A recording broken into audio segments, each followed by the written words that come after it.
Adegan pembuka berlatar tahun 1879 dan kita melihat sekelompok kecil pionir menjelajahi wilayah yang belum diketahui. Di tengah perjalanannya, seorang imigran asal Irlandia bernama Fergus Covey jatuh cinta dengan seorang penduduk salah satu pemukiman tersebut bernama Marian Stedward. Suatu malam, keluarga Marian diserang oleh sekelompok penjajah tak dikenal. Merasakan bahaya yang akan terjadi, sang ayah memerintahkan keempat anaknya untuk bersembunyi di ruang bawah tanah, sementara dia menghadapi para penyerang sendirian. Tak lama kemudian, beberapa suara tembakan dan jeritan sang ayah terdengar. Hal ini pun menghancurkan anak-anak, tetapi sebelum mereka bereaksi, mereka mendeteksi gerakan di papan di lantai atas mereka. Anak-anak tetap diam sebisa mungkin, tetapi meski demikian, ada sesuatu yang mengganggu di tempat persembunyian mereka dan menyerang seluruh keluarga. Keesokan harinya, Fergus mengunjungi rumah kekasihnya, namun ternyata rumah itu kosong. Dia kemudian pergi ke rumah-rumah tetangga, di mana dia melihat beberapa mayat. Percaya bahwa penculik adalah penduduk asli Amerika yang bermusuhan, Fergus memutuskan untuk membentuk tim sukarelawan untuk mencari orang-orang yang hilang. Pada adegan selanjutnya, kita diperkenalkan dengan seorang pria bernama William Parcher yang sedang menikmati makanan bersama istri dan putra remajanya, Dobby. Saat-saat bahagia mereka segera diganggu oleh Fergus yang membagikan kabar orang hilang. Mendengar hal ini, William setuju untuk bergabung dengan tim pencari. Ibu Dobby bersikeras agar putranya juga menemani mereka karena dia yakin ekspedisi tersebut akan membantunya menjadi pria sejati. Sekembalinya ke lokasi tragedi tersebut, William memperhatikan bahwa para korban mengalami luka aneh di leher mereka, membuatnya bingung tentang senjata yang digunakan oleh para penyerang. Dia juga menemukan lubang misterius di halaman yang asal-usulnya masih belum diketahui. Tak lama kemudian, para sukarelawan dari berbagai peternakan di daerah tersebut berkumpul di pemukiman tersebut, termasuk seorang administrator bernama John Clay dan orang bebas yang mengejar kekayaan bernama Callaghan. Seorang perwira arogan, Henry Victor, bersama dengan unit kavaleri mengambil alih komando kelompok tersebut. Bersama-sama, mereka menguburkan almarhum di halaman sebelum memulai misi mereka. Saat dalam perjalanan, kuda William tiba-tiba terjebak di tanah yang baru saja digali dan terjatuh. Namun mereka tidak terlalu memperhatikan hal ini dan melanjutkan perjalanan mereka, tidak menyadari fakta bahwa ada sesuatu yang berlumuran darah di tanah. Setelah beberapa waktu, mereka melihat seorang pemuda penduduk asli Amerika dari kejauhan. Henry menembaki kuda anak itu dan bergegas menangkapnya. William mengeluarkan foto keluarga Stedward dan bertanya apakah dia melihat mereka, tapi anak laki-laki itu tidak mengucapkan sepatah kata pun. Melihat keengganan ini, Henry mengikatnya ke gerobak dan memerintahkan anak buahnya untuk menyiksanya secara brutal, memaksanya untuk mengungkapkan informasi yang mereka butuhkan. Anggota kelompok yang lain tampaknya tidak senang dengan kekejaman ini, namun mereka tidak berani menentang Henry dan anak buahnya. Kemudian saat kelompok tersebut berkumpul di sekitar api unggun, Fergus dan Callaghan mulai berbincang berbagi cerita dari kehidupan masa lalu mereka. Melalui percakapan mereka, kita mengetahui bahwa Callaghan bekerja untuk Henry sebagai juru masak, sedangkan Fergus datang ke sini dari New York karena dia tidak bisa bekerja di sana. Fergus mengatakan bahwa dia datang ke sini bersama saudara perempuannya, tetapi dia meninggal dalam perjalanan karena TBC. Saat malam tiba, Henry menginstruksikan 3 pria untuk berjaga dan menembak jika ada yang tidak beres. Belakangan, salah satu penjaga mendeteksi pergerakan mencurigakan di lapangan. Saat dia pergi untuk menyelidiki, dia tiba-tiba diserang oleh makhluk tak dikenal yang mengakibatkan kematiannya. Keesokan paginya, Fergus bangun dan melihat Henry marah. Saat ditanya, William ini memberitahunya bahwa 4 anak buahnya hilang tadi malam. Kelompok tersebut kemudian menginterogasi anak laki-laki penduduk asli Amerika yang memberitahu mereka tentang spesies yang disebut The Burrowers. Anak laki-laki itu mengklaim bahwa pria kulit putih telah menjadi favorit para burrower dan mereka akan diburu satu demi satu. Henry dan anak buahnya gak percaya dan terus menyiksa si bocah tadi.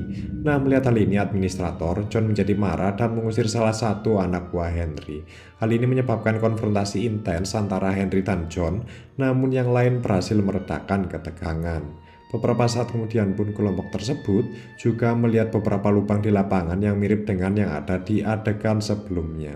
Setelah itu, Fergus, William, Dobby, dan John mengambil keputusan untuk berpisah dari kelompok Henry dan melanjutkan misi pencarian sendirian. Saat malam tiba, kelompok tersebut memutuskan untuk berhenti dan beristirahat. Saat berkumpul di sekitar api, mereka mendiskusikan tindakan selanjutnya. Tak satu pun dari mereka memiliki pengetahuan tentang The Burrowers, sehingga mereka tidak memiliki petunjuk untuk diikuti. Beberapa saat kemudian, sebuah suara menarik perhatian mereka, membuat mereka waspada. Mereka hampir siap untuk melepaskan tembakan ketika mengetahui bahwa sumber kebisingan adalah Kalakan yang juga memilih untuk meninggalkan Henry. Di pagi hari, kelompok tersebut melanjutkan perjalanan mereka untuk mencari petunjuk. Sepanjang jalan mereka menemukan banyak lubang dan segera menemukan sebuah gerobak yang ditinggalkan. Saat istirahat di sana, Dobby melihat segumpal rambut pirang mencuat dari tanah. Dia dengan penasaran mulai menariknya keluar hanya untuk dikejutkan oleh sesuatu di bawah tanah. Anggota kelompok berkumpul dan mulai menggalinya, dan yang sangat mengejutkan mereka menemukan tubuh seorang gadis dengan mata terbuka. Saat membawanya keluar, mereka melihat ada luka yang dalam di lehernya seperti yang mereka lihat sebelumnya. Tiba-tiba mereka mendengar suara dari sepatunya, dan saat melepasnya, mereka terkejut mengetahui bahwa gadis itu masih hidup saat dia menggerakkan jari kakinya. Kelompok tersebut bertanya-tanya mengapa orang Indian Amerika mengubur orang hidup-hidup. Fergus diliputi kekhawatiran takut Marion akan mengalami nasib serupa. Nah, keesokan paginya, Dobby diinstruksikan untuk membawa gadis itu ke pemukiman terdekat untuk mendapatkan bantuan medis, sementara yang lain melanjutkan misinya. Saat mereka menjelajah ke dalam hutan, kelompok tersebut merasakan seseorang membuntuti mereka. Segera setelah itu, seorang anggota suku mengangkat senjatanya untuk menyambut mereka, tetapi Fergus yang mengira itu sebagai ancaman melepaskan tembakan. Hal ini membuat Yohanes marah dan dia mendorongnya dari kudanya. Tindakannya yang sangat membahayakan seluruh kelompok. Tidak lama kemudian anggota suku melepaskan tembakan dan John adalah orang pertama yang terbunuh. Bereaksi dengan cepat, Fergus, William, dan Kalakan berlindung di balik kuda mati sebelum membalas. Sementara itu, Dobby dan gadis lumpuh itu berhenti di tengah lapangan untuk beristirahat. Dia dengan hati-hati menurunkannya ke tanah dan mencium bibirnya sebelum berbaring di sampingnya. Saat itu, Dobby diserang oleh makhluk berwarna abu-abu yang memotong lehernya dan meludahkan cairan, melumpuhkannya seperti gadis itu. Makhluk itu kemudian menyeretnya ke area tertentu dan menguburnya hidup-hidup. Sama seperti gadis itu, Dobby bisa melihat dan mendengar, tapi dia tidak bisa berbuat apa-apa kecuali menggerakkan jarinya. Kembali ke hutan, ketiganya tetap bersembunyi di balik kuda sampai situasi mereda. Selama ini, William memperhatikan beberapa tanaman beracun di dekatnya dan menyuruh teman-temannya untuk mengumpulkannya. Mereka membakarnya dan mengeluarkan gas beracun. Ini akhirnya membebaskan mereka dari para pengejarnya. Setelah itu mereka bertiga melanjutkan perjalanan dengan menunggang kuda meski kelelahan. Saat kegelapan mulai turun, rombongan berhenti di suatu lokasi dan menyalakan api. William mengungkapkan kesedihannya atas kehilangan rekan mereka yang gugur, sementara Fergus bergulat dengan kekhawatiran akan kebrutalan penduduk asli Amerika. Setelah percakapan singkat, William mengajukan diri untuk berjaga, mengizinkan kedua temannya untuk beristirahat. Nah, pada tengah malam, Fergus terbangun oleh suara yang tidak biasa dan terkejut saat mengetahui rekan-rekannya hilang. Sebagai tanggapan, dia dengan cepat mengambil senjatanya, mengambil tindakan pencegahan. Tak lama setelah itu, si Kalakan ini kembali ke api unggun dan memberitahu Fergus bahwa William tidak ditemukan. Tiba-tiba mereka mendengarkannya berteriak sehingga Fergus melemparkan kayu yang terbakar ke arah yang sama. Mereka kemudian melihat William berusaha mati-matian melawan makhluk abu-abu dengan mulut besar dan taring yang tak terhitung jumlahnya. Dalam respon cepat, Kalakan membidik makhluk itu dan menembak, menakuti mereka dan menyelamatkan William.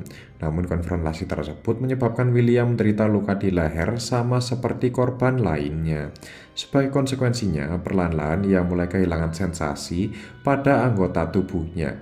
Sadar bahwa tidak aman untuk berhenti, kelompok tersebut melanjutkan perjalanan dengan menunggang kuda, bahkan dalam kegelapan. Saat mereka berkendara, William meminta Fergus untuk memberikan salep kepada Ibu Dobby jika sesuatu terjadi padanya.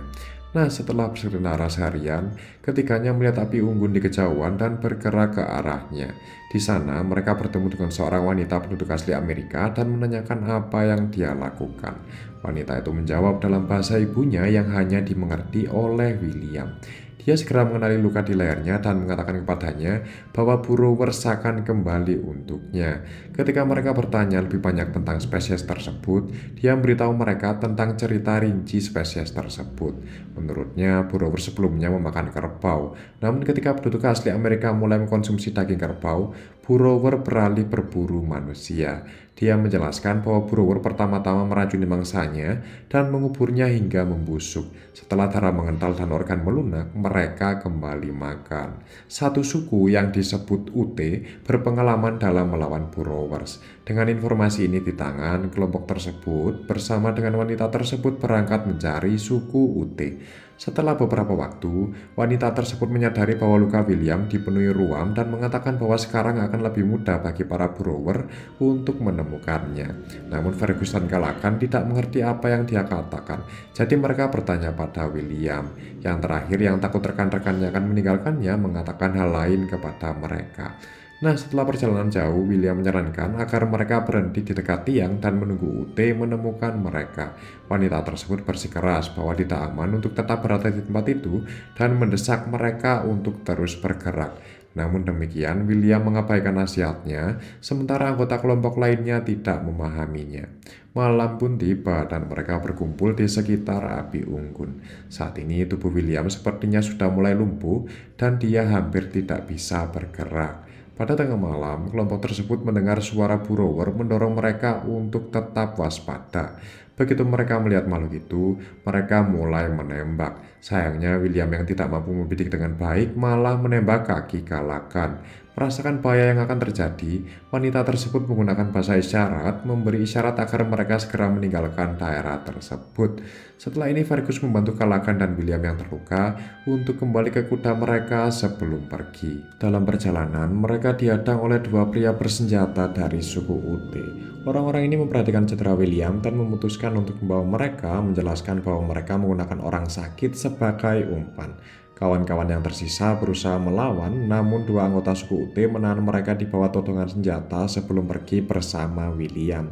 Dalam prosesnya, salah satu UT secara tidak sengaja menjatuhkan ikat pinggang berisi barang-barang milik orang yang mereka gunakan sebagai umpan. Saat mereka berangkat, Fergus mengambil sabuk itu dan menemukan bros Mariani di dalamnya yang membuatnya sangat putus asa. Menyadari pencarian mereka kini sia-sia, Callaghan menyarankan mereka agar kembali ke rumah. Namun, Fergus memutuskan untuk mengejar William karena dia harus menemukan cara untuk menghancurkan Borrower sebelum mereka membunuh keluarga lainnya.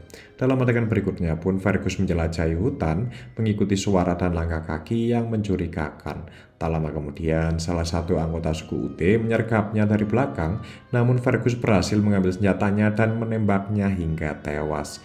Pada saat itu dia mendengar tangisan kesedihan William, mendorongnya untuk berlari ke arah tersebut. Setibanya di sana, Fergus menemukan William terikat di pohon dalam keadaan lumpuh. Tapi sebelum dia bisa membebaskannya, para Borrower muncul dari kegelapan. Karena ketakutan, Fergus mencoba melarikan diri, namun kakinya secara tidak sengaja terjebak, menyebabkan dia terjebak dalam belenggu. William mencoba memberi makan mereka, tapi dia hampir tidak bisa mengangkat tangannya untuk membidik. Akibatnya, dia secara tidak sengaja menembak UT dari jarak jauh. Setelah ini, para Borrower mengelilingi William dan mulai memakannya. Tak lama kemudian, salah satu Borrower memperhatikan Fergus dan perlahan mendekatinya. Fergus mati-matian berusaha melepaskan kakinya, tetapi tidak berhasil. Dia pun merangkak mundur, hampir memicu jebakan lain yang dipasang di dekatnya. Melihat hal ini, dia memasang jebakan pada makhluk itu dan akhirnya membebaskan dirinya. Dia kemudian melihat Borrower lainnya tergeletak, tak bergerak di tanah. Di sini terungkap bahwa UT telah memberikan obat-obatan tertentu kepada William dan memakannya, membuat makhluk itu jatuh pingsan. Setelah ini, UT menuju ke arah tombak yang digunakan Fergus untuk menusuk semua makhluk. Terlepas dari usahanya, makhluk-makhluk itu tidak mati, yang membuatnya percaya bahwa hal itu tidak berhasil. Beberapa saat kemudian, matahari terbit dan sinarnya akhirnya membakar para Borrower sampai mati. Setelah kejadian itu, Fergus membawa anggota suku UT yang terluka ke tempat Callaghan dan wanita itu beristirahat. Fergus menceritakan seluruh kejadian itu kepada Callaghan dan menekankan pentingnya menjaga UT tetap hidup atau ramuan rahasia obat itu akan ikut bersamanya. Setelah itu, Fergus memutuskan untuk pergi ke pemukiman terdekat untuk mencari dokter, meninggalkan mereka bertiga. Nah, di adegan berikutnya, Fergus kembali ke Callaghan dan yang lainnya bersama seorang dokter. Anehnya, Henry dan anak buahnya sudah sampai di sana sebelum dia. Dia juga menyaksikan pemandangan yang suram. Henry telah menggantung anggota suku UT dan wanita itu sampai mati tanpa mengetahui kebenaran sebenarnya. Henry dengan hangat menyapa kenalan lamanya dan membanggakan prestasinya.